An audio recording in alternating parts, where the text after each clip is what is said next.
میرے محبوب کریم صلی اللہ علیہ وسلم کی زندگی میں نفاست ہے.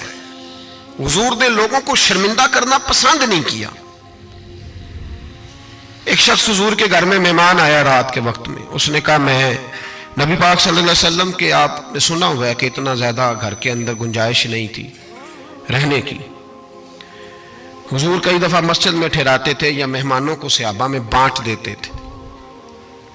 وہ کہنے لگا میں نے آپ کے گھر میں ہی قیام کرنا ہے. فرمایا ٹھیک ہے آ جاؤ. صحابہ کہتے ہیں جتنا بھی 4-5 بکریوں کا دودھ سارے اہل خانہ استعمال کرتے تھے، محبوب کا سارا گھرانہ وہ سارا اکٹھا ہی اکیلا ہی دودھ پی گیا. سارا جتنا کھانا تھا اکیلا ہی کھا گیا. رات کو اسے چارپائی پہ سلایا گیا تو کھا اتنا چکا تھا کہ اس کا پیشاب حضور کے بستر پر ہی نکل گیا. وہ جب آلودہ ہوا تو شرمندہ ہوا، اٹھ کے بھاگ گیا. کسی نے دیکھ لیا تو کیا بنے گا. کہتا ہے میں جب کنویں پہ گیا، جا کے میں نے غسل کیا، کپڑے دھوئے تو خیال آیا میری تو سونے کی انگوٹھی رہ گئی ہے وہاں. اب طبیعت اجازت نہیں دیتی تھی کہ وہاں لوگ کٹھے ہو گئے ہوں گے.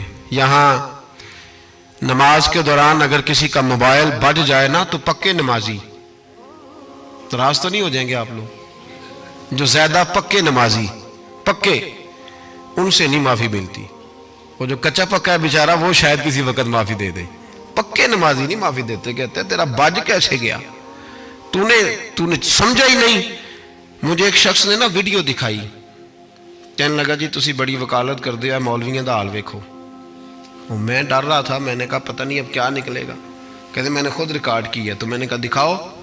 ویڈیو میں یہ تھا کہ نماز امام صاحب نے مکمل کی ہے تو دعا کے ہاتھ پھیرے ہی ہیں انہوں نے، تو وہ موبائل لے کے جا رہے ہیں بار بار ٹوٹیوں کے پاس جا کے فون سننا شروع کر دیا. کہنے لگا جی یہ مولویوں کا حال ہے، نماز مکمل نہیں ہوئی فون کان کے ساتھ، تو دوسرے کیسے باز آئیں گے. میں نے کہا یہ تو بہت جرم کیا اس نے، تو اس کا پھر کیا اشر کیا آپ لوگوں نے.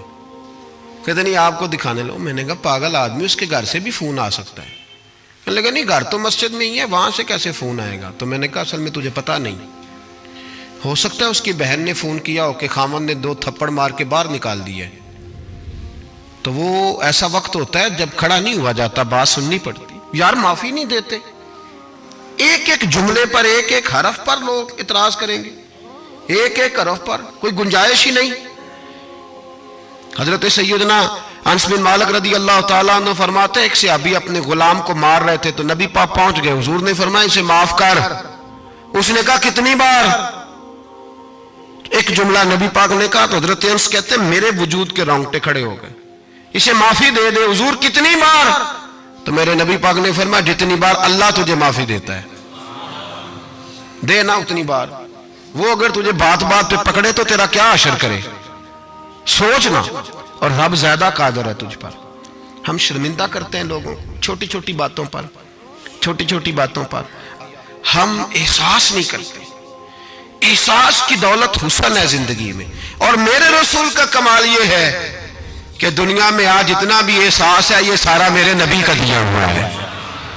احساس جتنا بھی اس وقت ہے یہ سارا میرے رسول کا عطا کرتا ہے.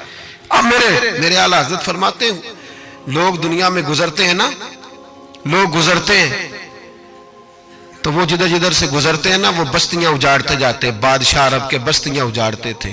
اعلیٰ حضرت فرماتے ان کی مہک نے دل کے غنچے کھلا دیے. وہ جو جس راہ چل دیے ہیں کوچے بسا دیے ہیں، بس جب آ گئی ہیں جوش رحمت پہ ان کی نظریں جلتے بجھا دیے ہیں، روتے ہنسا دیے. یہ کمال تھا میرے رسول پاک صلی اللہ علیہ. وہ شخص کہتا ہے میں انگوٹھی سونے کی رہ گئی تو دل میں خیال یہ تھا کہ واپس جاؤں گا تو وہاں تو حالات ہی بڑے گڑبڑ ہوں گے، لوگ اکٹھے ہوں گے، شرمندگی ہوگی، میں پیشاب کر رہا ہوں بستر پہ، حال بڑا سخت ہوگا، اتنے لوگوں کا سامنا کیسے کروں گا. لیکن مجبوری تھی، انگوٹھی سونے کی تھی، بڑی قیمتی تھی. کہتے ہیں اس انگوٹھی کی مجبوری نے مجھے شرمندگی کا سامنا کرنے پہ مجبور کیا.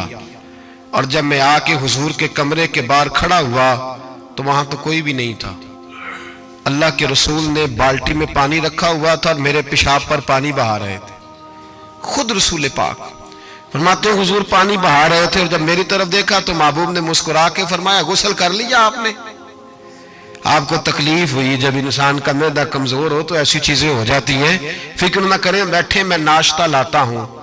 کہتے ہیں حضور کے جملے تھے کہ طوفان تھا، وہ حضور کی گفتگو تھی کہ میرے اندر کی ہر چیز بجھاتی جا رہی تھی۔ تیری پہلی نظر کا وار توبہ، دل اب تک دعائیں دے رہا ہے۔ فرماتے ہیں وہ جملے تھے کہ سکتہ کر گئے، تزکیہ کر گئے، تصفیہ باطن کر گئے۔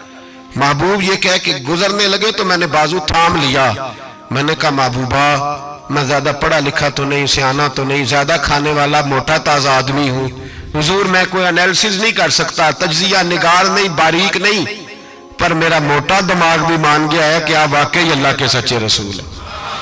میرا موٹا دماغ بھی مان گیا ہے کہ آپ واقعی اللہ کے۔ وہ گھر گیا اور قبیلے کے ایک بندے کے پاس گیا۔ حضرت انس بن مالک کہتے ہیں جب واپس آیا تو 500 آدمی ساتھ تھا۔ کہنے لگا سونیا میں اکیلا نہیں آیا، ساری برادری سارا قبیلہ لایا ہوں اور سب کو میں نے بتایا ہے کہ دنیا میں جسے میں دیکھ کے آیا ہوں ایسا تم نے کبھی نہیں دیکھا ہوگا، جس کی میں زیارت کر کے آیا ہوں ایسا نہیں تم نے دیکھا ہوگا۔